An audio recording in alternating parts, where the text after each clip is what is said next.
शुरू करते हैं। जी सर। मेरी आवाज आ रही है आपको? जी सर, आ रही है सर। ठीक है।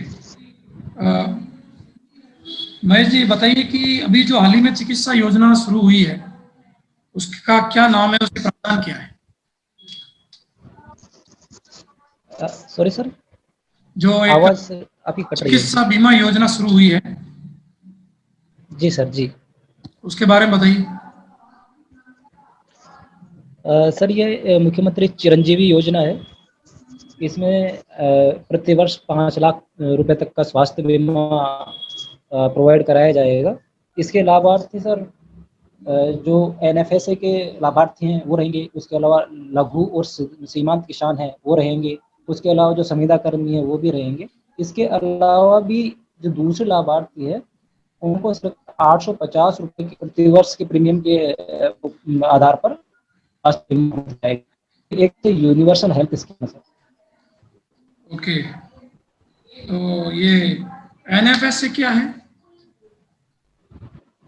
सर, एनएफएस से 2013 में खाद्य सुरक्षा के लिए एक अधिनियम बनाया गया था। इसके तहत जो गरीब तबके हैं उन लोगों को खाद्यान्न उपलब्ध कराया जाता है। इसमें गेहूं, चावल ये सस्ते दरों पर उपलब्ध कराया जाता है सर। ओके, तो क्या इसका कोई क्राइटेरिया है कि किन लोगों को नेशनल फूड सिक्योरिटी में शामिल किया जाएगा? जी सर, इसमें ग्रामीण क्षेत्र के लगभग 75% जो गरीब जनसंख्या है, जो लोगों तबका है उसको उपलब्ध कराया जाएगा। और शहरी क्षेत्र का जो 50% गरीब तबका है उसको उपलब्ध कराया जाएगा। ओके, नहीं तो जिनको उपलब्ध करवाया जा रहा है 75% में, उनमें क्या जी। किसको लिया जा रहा है? आय वगैरह का कोई मापदंड है उसमें? सर, आय का तो मुझे एग्जैक्ट ध्यान नहीं, लेकिन जिनके घर में कोई सरकारी सेवक नहीं है, सरकारी नौकर नहीं है, उनको उपलब्ध नहीं कराया जाएगा। इसके अलावा सर कुछ शायद चौपहिया वाहन जिनके पास है उनको उपलब्ध नहीं कराया जाएगा। ऐसे कुछ मानक है सर, मुझे एग्जैक्ट उनका ध्यान नहीं। ओके, आपकी आवाज कम आ रही है महेश जी, आवाज कम आ रही है।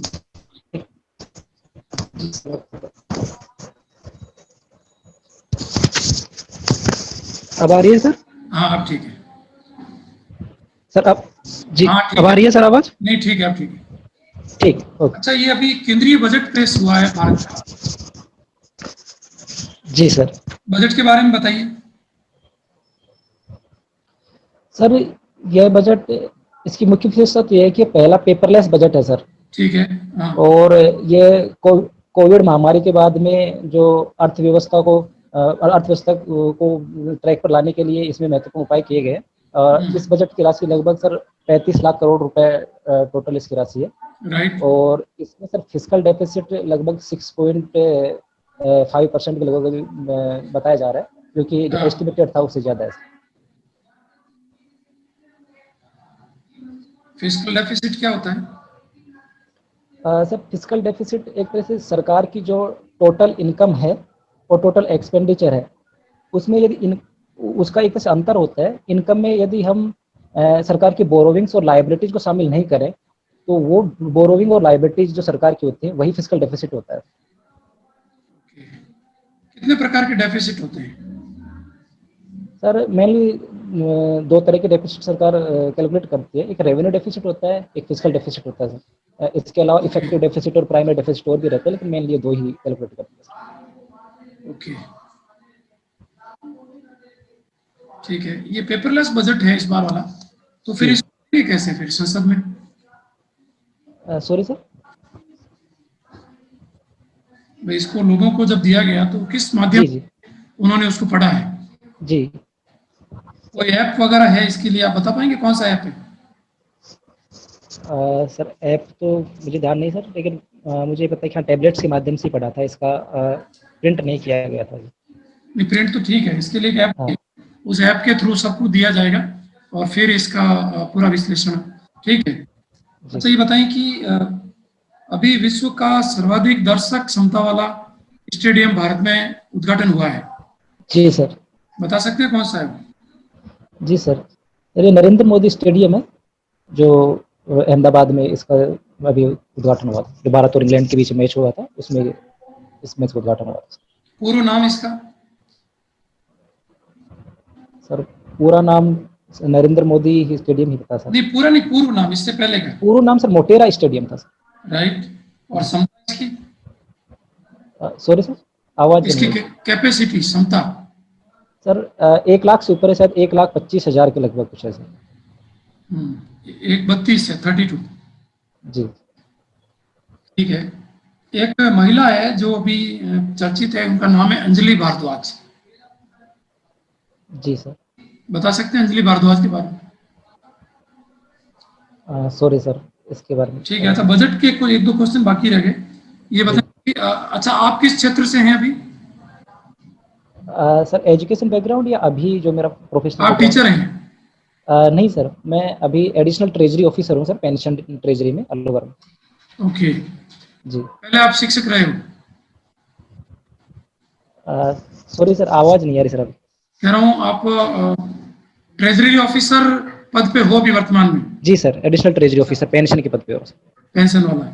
तो जी। बजट में प्रमुख योजनाओं, कौन सी योजनाओं का वर्णन किया गया अभी? सर स्टेट बजट सर या सेंट्रल सेंट्रल बजट? बजट? तो सेंट्रल बजट की मेन स्कीम सर कुछ ध्यान नहीं आ रही सर अभी तो। ठीक है। जी। और राज्य बजट के बारे में कुछ बताइए। सर राज्य बजट में लगभग 2,25,000 करोड़ रुपए का टोटल बजट है सर। इसमें 1.98% का रेवेन्यू डेफिसिट एस्टिमेट किया गया है, और लगभग 3.5% का लगभग फिजिकल डेफिसिट एस्टिमेट किया गया है सर। और जो कितना अपनी जीएसटी का कितना है वो? जीएसडीपी का? जो फिस्कल डेफिसिट है, जी। वो जीएसटी का कितना होगा?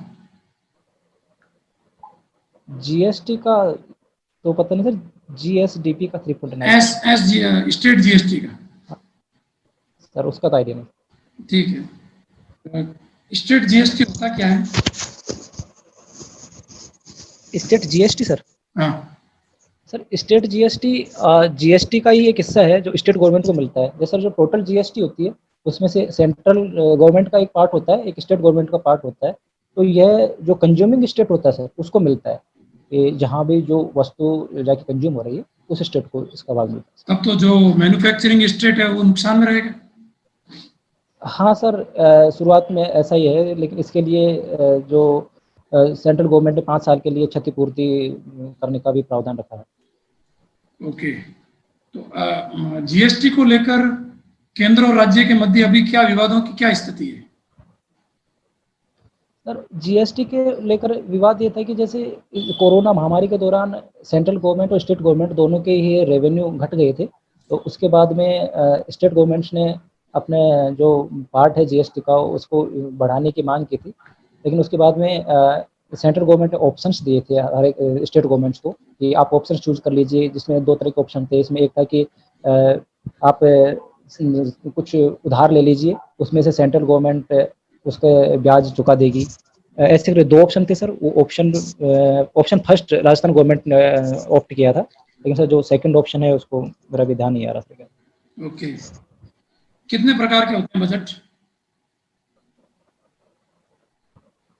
बजट सर, सॉरी सर, किस सेंस में मैं समझ नहीं पा रहा budget? Types of budget? Sir जैसे जीरो बेस बजटिंग राइट, होती है। बस यही जानना। हाँ, जी सर। बताएं। सर ये 3-4 तरह के होते हैं, लेकिन कौन मेरे कौन को से? ऑल टाइप्स पता नहीं है। लेकिन जीरो बेस बजटिंग होती है, एक जो अभी है एडिटिव बजटिंग जो होती है, एक ये होती है। अच्छा, भारत का जो बजट है वो किस प्रकार का बजट है? सर भारत का बजट तो अभी जो पुराने बजट है उनके आधार पर भी नया बजट बनाया जाता है सर, जीरो बेस नहीं, बजटिंग तो नहीं इसका है। जो टाइप है उस टाइप को बता पाओगे आप कि इस टाइप में इसको रखा जा सकता है? सर वो एग्जैक्ट उसका नाम ध्यान नहीं आ रहा। ओके। एक जनरल बजटिंग होता है जी सर। और एक ग्रीन बजटिंग भी होता है। सर जेंडर बजटिंग दूसरा sir? Green budgeting. Green budgeting, जी सर। और एक देशभक्ति बजट। देशभक्ति बजट। देशभक्ति बजट के बारे में सुना है आपने? सर देशभक्ति बजट तो नहीं सुना। अच्छा, चलिए ये जेंडर बजटिंग का बताइए। जेंडर बजटिंग में सर जब भी जो बजट पास किया जाता है उसके स्कीम्स में जो लिंग समानता पे ध्यान दिया जाता है कि जैसे कि महिलाओं के लिए इतना परसेंट खर्च किया ही जाएगा, या हर एक स्कीम में महिलाओं पे विशेष ध्यान दिया जाएगा। हर एक डिपार्टमेंट अपने बजट में एक मिनट वेट। जी सर।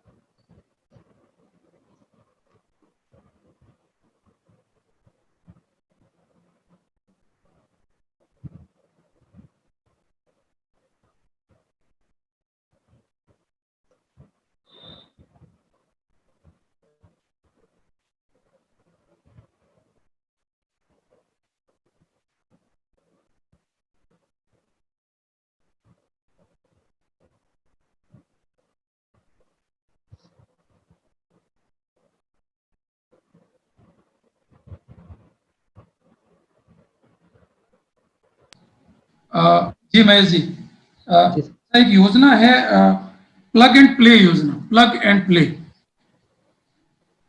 पढ़ा है आपने इसके बारे में? Sorry sir, okay. एक पीएम कुसुम योजना है, प्रधानमंत्री कुसुम योजना। कुसुम योजना? हाँ, प्रधानमंत्री कुसुम योजना। जी सर।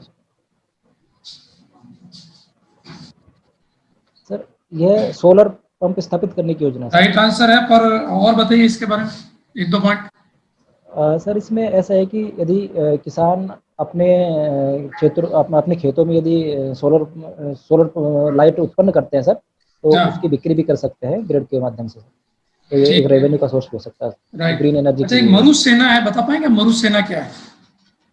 मरुसेना, सॉरी।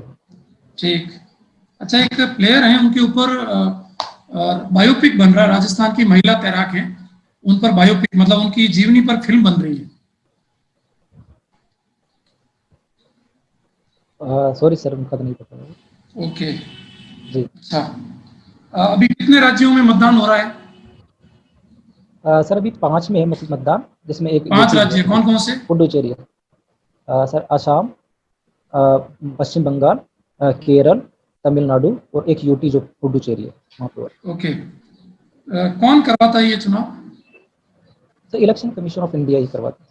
ठीक है, कब हुई स्थापना इसकी?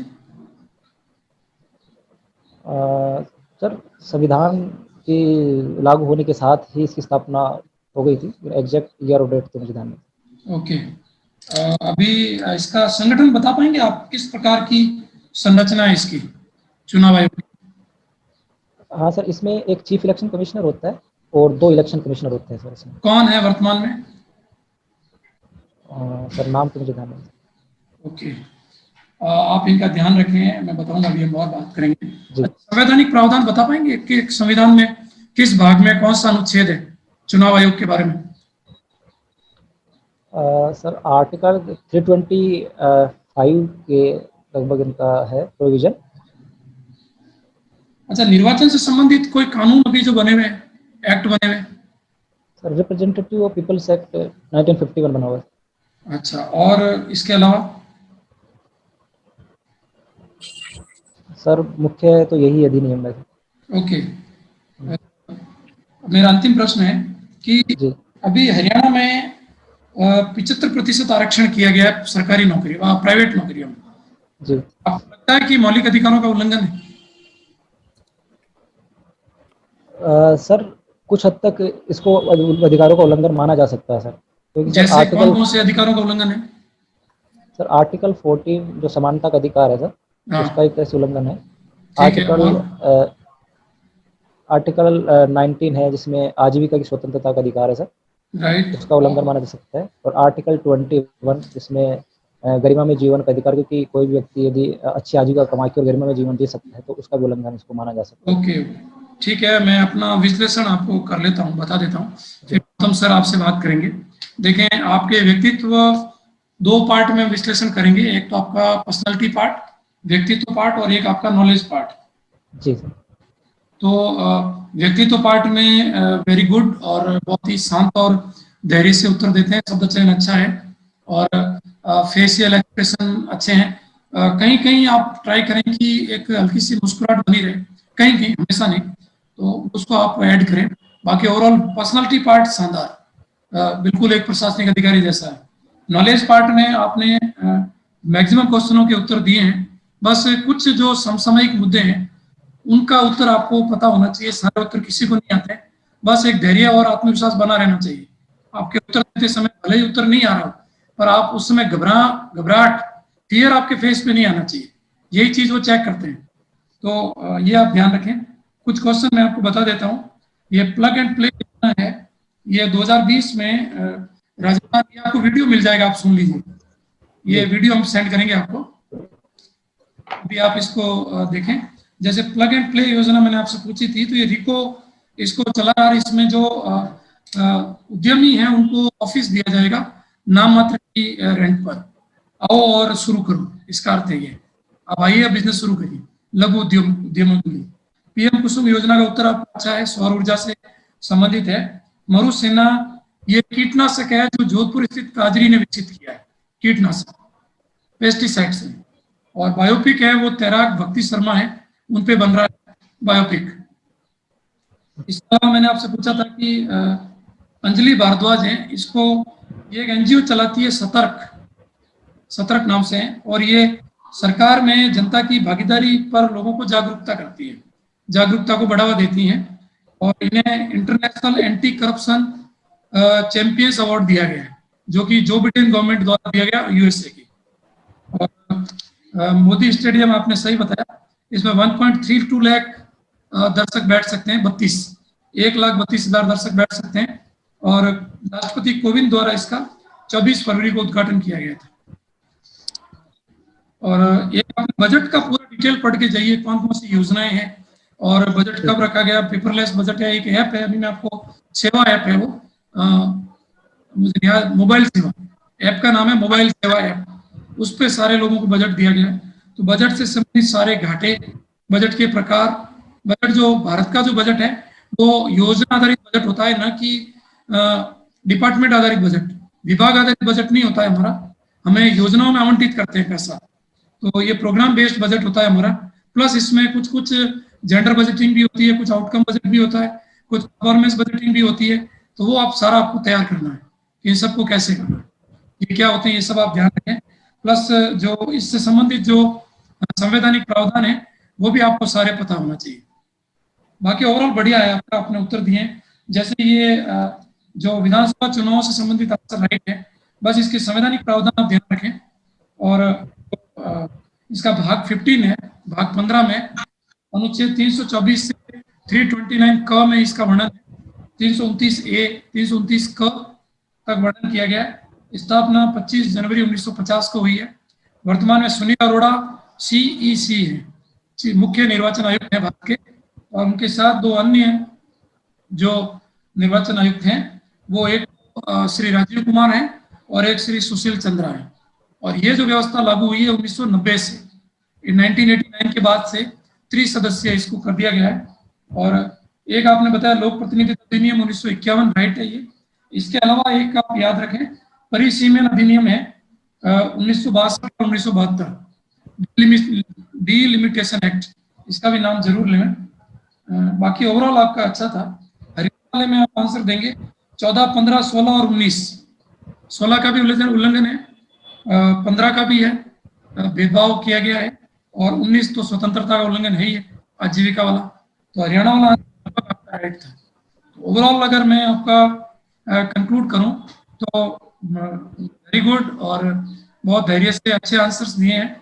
कुछ फैक्चुअल तो देखो वो रहती है, सब में रहती है, और कंसेप्ट आपके अच्छे हैं, जैसा कि आपने हरियाणा वाले मामले में कहा है, या आपका बजट के मामले में भी आंसर्स बहुत अच्छे रहे हैं। बस कुछ फैक्ट्स को आप तैयार करके, ठीक है। बहुत बहुत शुभकामनाएं। Thank you sir. जी Gautam sir. Yes sir. Mahesh ji हमारे साथ हैं सर। महेश हाँ मीणा, महेश चंद्र गुजर। हेलो, जी सर, नमस्ते sir. Good evening good evening. Mahesh ji. जी आप सर। आईआईटी जोधपुर से हैं? जी सर। अच्छा, आप एडिशनल ट्रेजरी ऑफिसर हैं? जी सर। जी, कहाँ पर हैं? अलवर में हूँ sir, pension treasury Alwar sir. कौन सी treasury? Pension treasury sir, pension treasury. अच्छा, पेंशन ट्रेजरी अलवर में ही है या आप सब ट्रेजरी में है कहीं बाहर? नहीं सर, मैं पेंशन ट्रेजरी अलवर में ही हूँ सर। अच्छा, ये जो है आप अकाउंट्स ऑफिसर हैं? जी सर। तो अब जो है ना, आपको केवल आरएस के लिए दे रहे हैं आप लोग? आप जी सर। अच्छा, वेरी गुड। तो ये तो बहुत बढ़िया बात है। तो यू आर जी। Accounts officer? जी सर। ओके, तो इट्स अ गुड थिंग। अच्छा, मैं आपको दो तीन चार क्वेश्चन छोटे छोटे पहले स्टार्ट करता हूं मैं। ये गार्गी पुरस्कार किस महिला के नाम दिया जाता है, किसके नाम से शुरुआत हुई है इसकी? सर, गार्गी एक विदुषी थी, जो प्राचीन भारत में इनका नाम आता है सर। अ, उनके नाम पे ये गार्गी पुरस्कार, जो बालिकाएं हैं जो 75% से ऊपर मार्क्स लाती हैं 10th क्लास 12th क्लास में, उनके लिए दिया जाता है सर। किस कौन थी वो, ये जो आपको महिला का नाम तो पता है क्या कुछ? तो वो किसकी थी, मतलब क्या रिलेशन था उसका, कुछ थोड़ा बहुत पता है क्या? सर, उसके बारे में ज़्यादा नहीं पता। अच्छा, भगत पंथ किन लोगों से संबंधित है, और आज भी ये भगत पंथ थोड़ा सरवाइव कर रहा है, कहाँ पर है, किन लोगों से संबंधित है ये? सॉरी सर, उसके बारे में तो नहीं। एक एक छोटा सा क्वेश्चन और है। प्रजामंडल मूवमेंट जो है आंध्र बीकानेर में शुरुआत हुआ था, लालन गांव में, वो जी। किन प्रॉब्लम को लेकर शुरुआत हुई थी इसकी? सर, चूंकि राजस्थान में पहले राजा महाराजाओं का राज्य था, तो यहाँ पे उनकी जो राज्य व्यवस्था थी उसमें लोकतांत्रिक व्यवस्था इतनी मजबूत नहीं थी, या उतने लोकतांत्रिक अधिकार नहीं दिए जा रहे थे। तो उन्हीं को लेकर यहाँ पर प्रजामंडल आंदोलन शुरू हुआ था सर, कि ताकि और लोकतांत्रिक अधिकारों को बढ़ावा मिल सके यहाँ पर, क्योंकि उसमें अच्छा, एक राष्ट्र एक एक ध्यान होगा आपको, तीसरा एक जी। चौथा क्वेश्चन और है। ये राजसंघ बना है, राजसंघ, जी। राजसंघ का मकसद क्या है इसको गठन का, और ये इसका मुख्यालय कहाँ है और क्या काम करता है? सर, राजस्थान सर, आवाज क्लियर नहीं। नहीं नहीं, राजस संघ। सॉरी सर, आवाज नहीं आ रही सर। राजस्व नहीं संघ। नहीं, राजस संघ है ये, राजस संघ।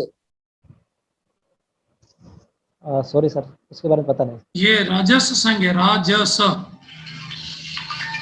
हाँ सर, उसके बारे में पता नहीं है सर। चलो, हम लोग डिस्कशन करेंगे ना, तब आपको मैं जी। बताऊंगा। जी। जी। अच्छा, एक वो केसरी सिंह बारट का नाम सुना है? वो किस लिए फेमस थे? अ, कौन सा सर? आवाज नहीं आ रही सर। केसरी सिंह बारहट। हाँ सर, केसरी सिंह भारत का नाम सुना है सर। क्या है वो, क्या सर थे उनका योगदान? ये सर, ये एक स्वतंत्रता आंदोलनकारी थे, राजस्थान के ही हैं सर ये। हम्म, और इन्होंने जो यहाँ के राजतंत्र के विरुद्ध और ब्रिटिश राज्य के विरुद्ध भी इन्होंने जनता को जागरूक किया था। हम्म। हाँ। अच्छा, एक ये जो है ना, जो राजगढ़ का किला है अलवर में, जी सर। किसने बनाया था राजगढ़ का? आप अलवर में ही पोस्टेड है तो। राजा प्रताप सिंह ने बनवाया था सर। गुड। अच्छा, एक ये जो किला है, इस किले की कुछ विशेषताएं आप जानते हो कि राजगढ़ का किला क्यों फेमस है खास तौर से? इसमें कुछ चीजें जो है ना ऐसी है जो मतलब वहां की नायाब जो है ना, उसमें कही जाती है मतलब। हम्म। हाँ सर, उसके बारे में तो पता नहीं है। अच्छा अच्छा अच्छा, चलो कोई जी। बात नहीं। उसमें एक बाघराज है या अलवर के, इनके बारे में आप क्या जानते हैं, बाघराज? सॉरी सर, उनका नहीं बाघराज पता। जो है ना वहाँ के कोई, चलो मैं को थोड़ा सा क्लू दे देता हूँ। ये बाघराज कोई ऋषि थे, एक ऋषि। Okay sir. अच्छा, आप चकबंदी किसको कहते हैं, चकबंदी? सप्तभंगी सर। चकबंदी, चकबंदी। सॉरी सर, नहीं, इसका नहीं पता। अच्छा अच्छा, कोई बात नहीं। एक्चुअली क्या है कि चीजें जरूरी होनी है कि सारी चीजें आपको आए। कुछ चीजें ऐसी जी। होती है कि जो ना हमें मतलब वो हम तो वैसे जनरल क्वेश्चन बनाते हैं आपका प्रेजेंटेशन देखने के लिए। तो मैं आपको जो है ना ये मैंने 11 क्वेश्चन आपके लिए तैयार किए थे और उसमें से आपको मैंने सारे क्वेश्चन जनरली डिस्कस किए हैं। तो मैं आपको 2 3 4 बातों और देखता हूँ मैं, देखिए कौन सा क्वेश्चन रह गया। एक 1857 का विद्रोह भारत राजस्थान में किस इलाके से, किस छावनी से शुरू हुआ था पहले? 1857 का विद्रोह। सर, ये अजमेर के पास नसीराबाद छावनी से शुरू हुआ था sir. Good good good good. एक जो है आप सब ट्रेजरी में, ये पेंशन ट्रेजरी में आपका ऑनलाइन सारा काम होता है, तो फिर आप क्या काम देखते हो उसमें, क्या करते हैं? सर, उससे ऑनलाइन होता है सारा काम, लेकिन उसके बाद में भी जो हमारे पास पेंशन की अथॉरिटी जाती है, वो एक कॉपी पेंशनर के पास जाती है। उसके बाद हम मैच करते हैं। उसमें कई बार कटौतियाँ होती है कुछ पेंशनर की, जैसे जीपीओ कटौती हो गई, तो उसको देखते हैं कि किसी कटौती है या नहीं।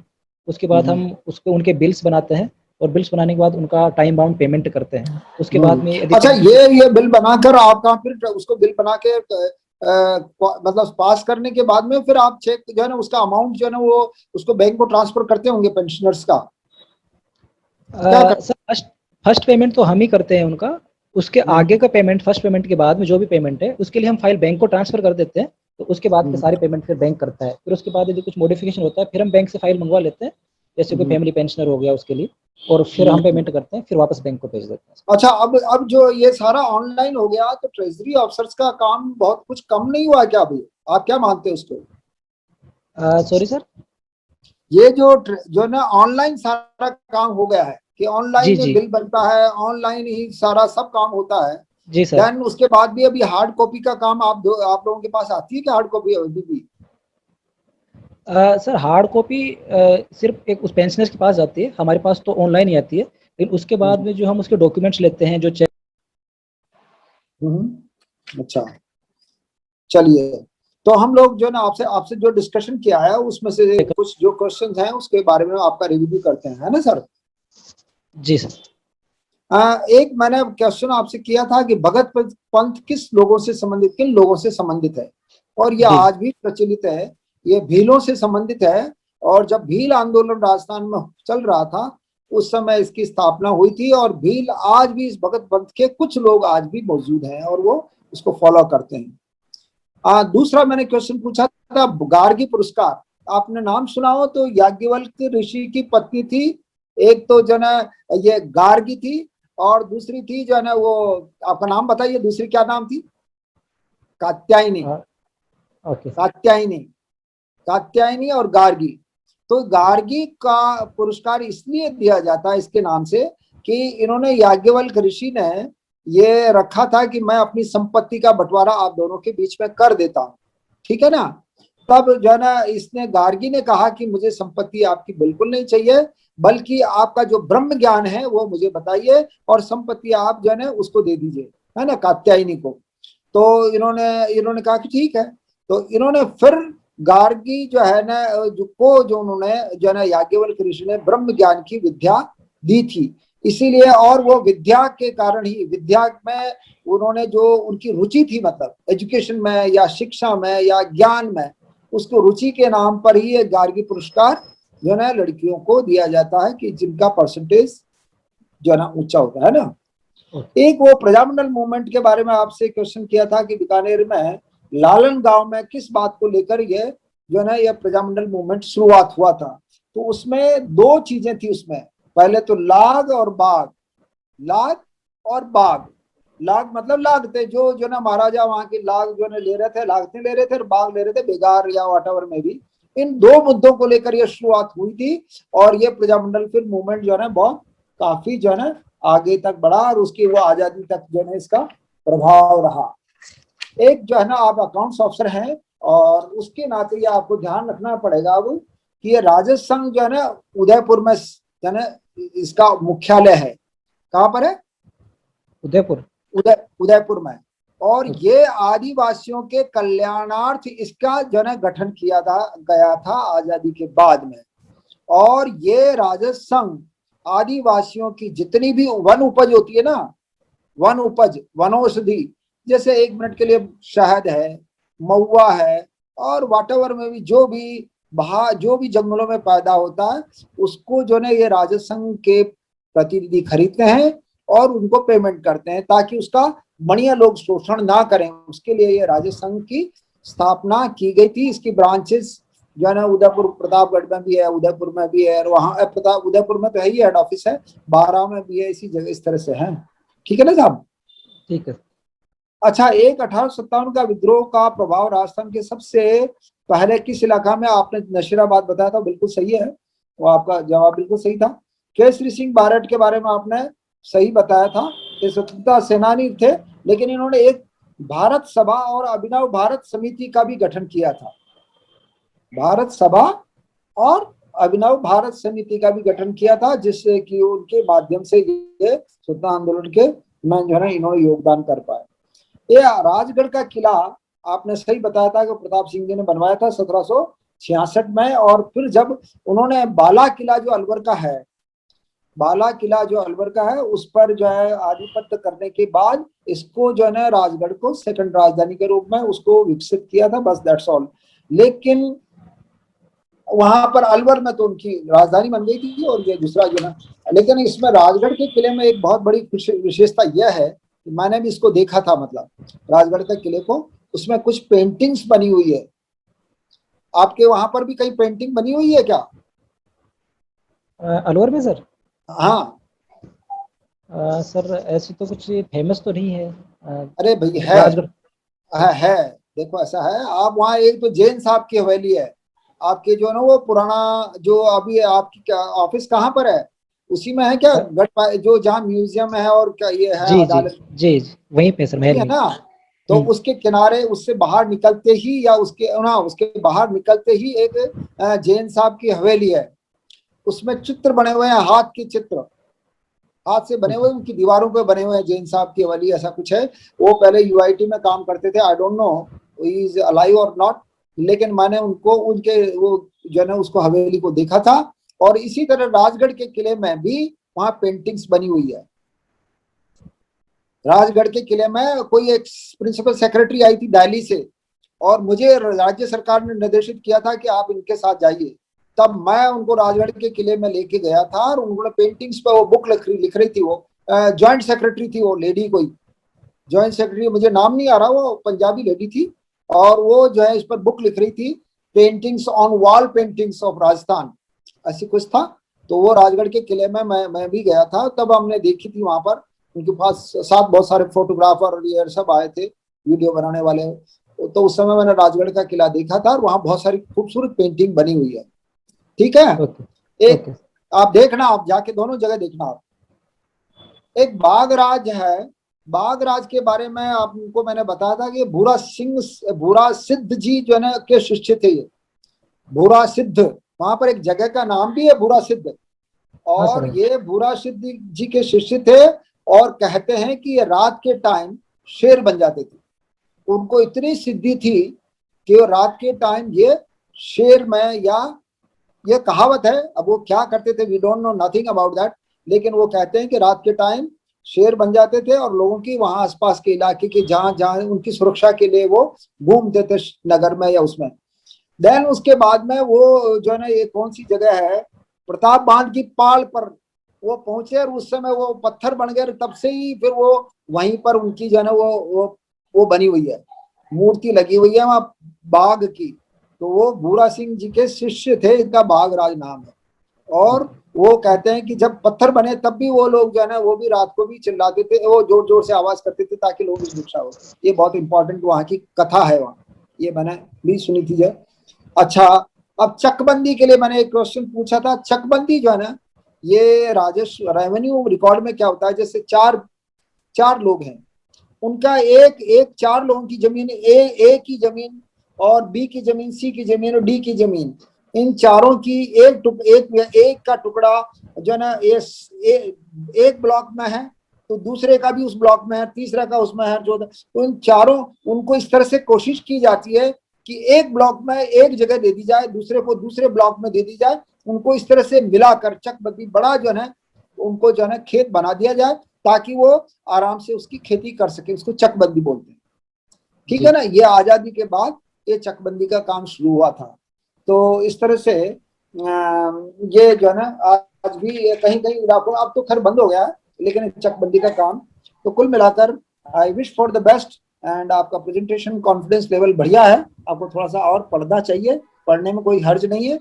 और आपको आईआईटी से संबंधित है तो नेचुरली क्वेश्चन तो आपको आईआईटी से कुछ आपके ट्रेजरी से रिलेटेड क्वेश्चन पूछे जाएंगे। मैंने तो आउट ऑफ वे जाकर कुछ क्वेश्चन पूछ लिए थे, लेकिन फिर भी ये जनरल क्वेश्चन है, मतलब आम जो है, मतलब एक जो है एक ऑफिसर को you must know about that कि हमें जो है जानकारी होनी चाहिए उस इलाके में जहां आप काम करते हैं, उसके बारे में जानकारी बहुत जरूरी है।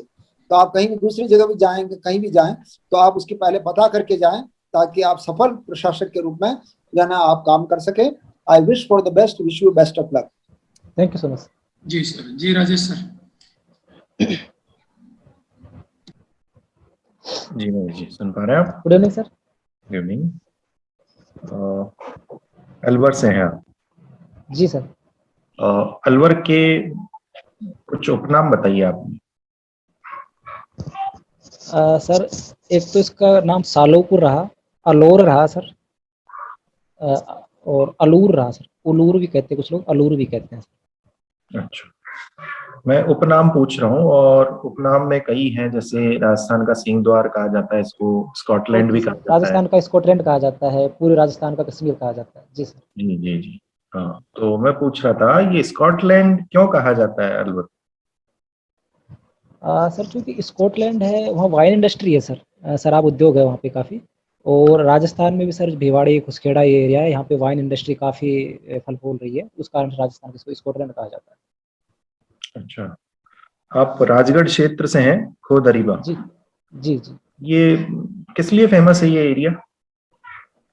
सर यहाँ तांबे का उत्पादन हुआ करता था सर। अच्छा, उत्पादन या खनन? खनन सर। हाँ, प्रोसेसिंग उत्पादन, दूसरी जगह होती थी सर, लेकिन खनन यहाँ पे हुआ करता था। हाँ, उत्पादन दूसरी जगह। Very good. देखिए, आपने आईआईटी जोधपुर से एजुकेशन ली, ग्रेजुएशन किया है, तो मुझे आप ये बताइए इसका एस्टेब्लिशमेंट कब हुआ था? आईआईटी जोधपुर में कब स्थापित हुई थी? सर 2008 में ये इस्टेब्लिश हुई थी।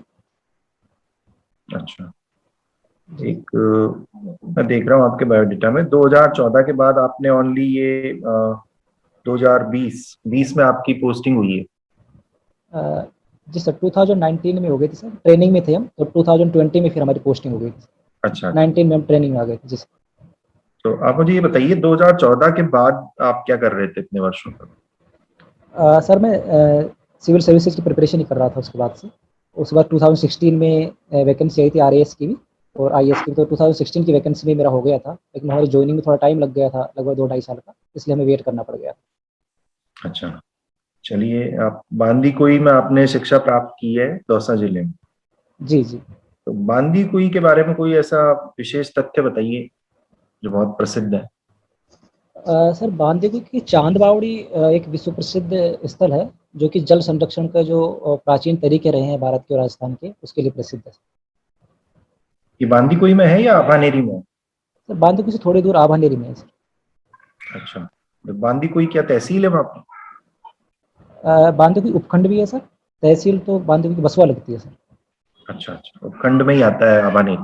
हाँ, वो बांदीकुई अच्छा, उपखंड में आता है। राजस्थान में परिवहन के क्षेत्र में क्या रोल है इसका, बांदीकुई का? सर सबसे पहले रेल यहीं से शुरू हुई थी राजस्थान में, यहाँ से आगरा के लिए, इसे रेल नगरी के नाम से भी एक दर्जा दिया जाता है सर इसको। अच्छा, ये कब हुई थी शुरू, कौन सा वर्ष था वो बता सकते हैं आप? सर एग्जैक्ट मुझे ध्यान नहीं सर, 18 सॉरी सर, एग्जैक्ट ध्यान नहीं। चलिए, कोई बात नहीं। एक मुझे ये बताइए, पेंशन विभाग में आपने काम किया है, जी सर। मुझे बताइए राजस्थान सरकार की पेंशन योजनाओं के नाम बता दीजिए बस। सर मैं अभी सिविल पेंशन का काम देखता हूँ सर। इसके अलावा जैसे जो सोशल सिक्योरिटी पेंशन है, इसमें कि वृद्धावस्था पेंशन योजना है, विधवा या प्रत्येकता पेंशन योजना है। ये कई तरह की पेंशन योजना राजस्थान सरकार लोगों को प्रोवाइड कराती है, लेकिन इसका कार्य सरकारी ऑफिस से तो नहीं होता। अच्छा, एक राष्ट्रीय पेंशन योजना और अभी आई थी, जी सर। उसके बारे में जानकारी है आप?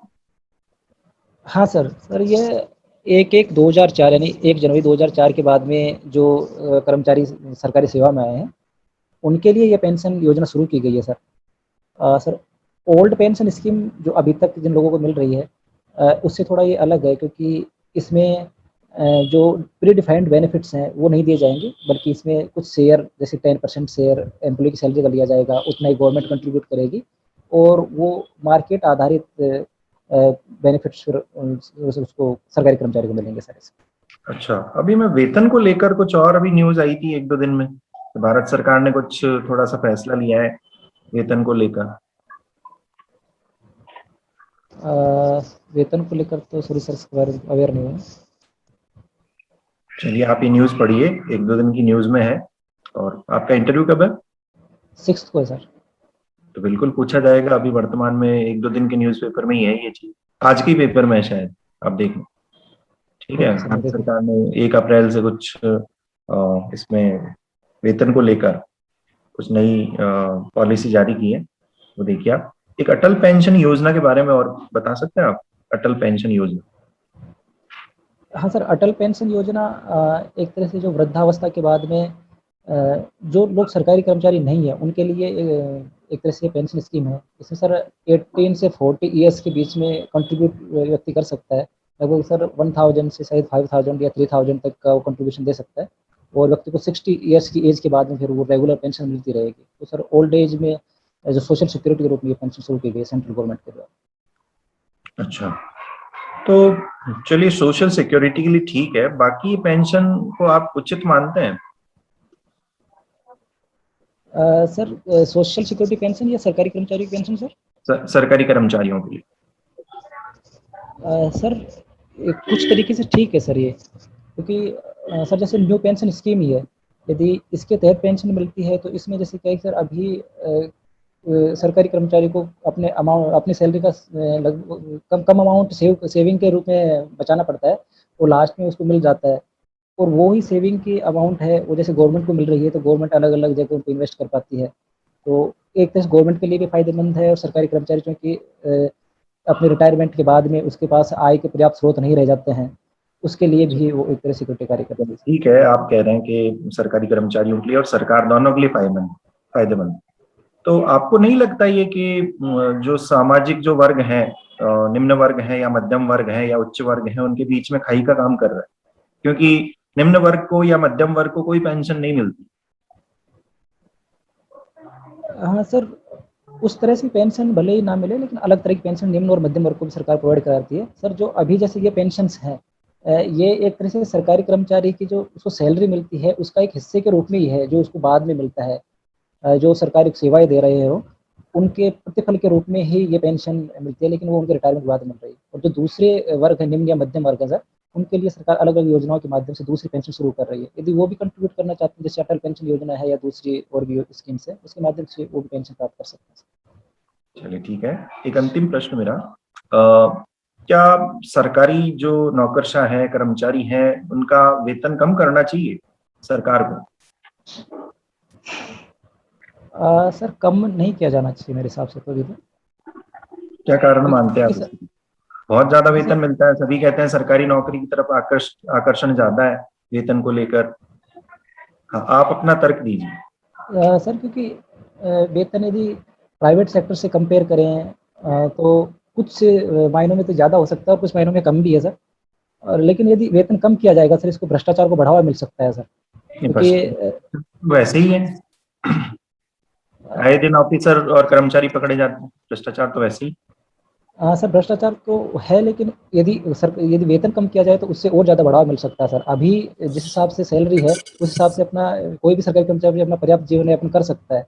उसके बाद भी भ्रष्टाचार करता है तो उसके लिए भ्रष्टाचार निरोधक जो कार्रवाई है उनको और मजबूत बनाया जाना चाहिए। वेरी गुड, ठीक है, धन्यवाद। देखिए, आपके लगभग सभी आंसर ठीक थे, बहुत अच्छा उत्तर दिया। एक आप पेंशन योजनाओं के नाम आप एक बार और देख के जाइए, जो क्योंकि आपने वृद्धावस्था पेंशन और एक सामाजिक जो पेंशन है, ठीक है, उसके बारे में ही बताया था। इनके नाम दो चार आप और ऐड कर लें तो और अच्छा उत्तर हो सकता था आपका। अटल पेंशन योजना के बारे में आप थोड़ा सा और इसमें जानकारी बढ़ाइए, क्योंकि आप जिस विभाग से हैं उसके बारे में डिटेल में पूछा जाएगा, जो अनुभव है आपको, ठीक है। एक आपने बांदीकुई जो रेल शुरू हुई थी, आपने कहा रेल नगरी कहा जाता है, तो ये वर्ष आप याद रखिए इसका थोड़ा सा, 1874 1874 में स्टार्ट हुई थी, ठीक है। बाकी सारे आपके आंसर जितने भी थे सभी ठीक थे, और ये लास्ट में जो मैंने कुछ आपके विचार जानने चाहे वो भी बिल्कुल संतुलित उत्तर दिया आपने, ठीक है। तो ये छोटी मोटी कमियां हैं, या करंट में जैसे मैंने बताया था वो वेतन से जुड़ा हुआ कुछ चेंज किया है पॉलिसी में सरकार ने, तो वो एक बार आप न्यूज में देख लें। और बाकी बहुत अच्छा संतुलित उत्तर आपके, आत्मविश्वास अच्छा है आपका, बोलने का तरीका, ड्रेसअप सेंस, और बिल्कुल शुभकामनाएं। Thank you sir. ओके जी गौतम सर, अब हमारे साथ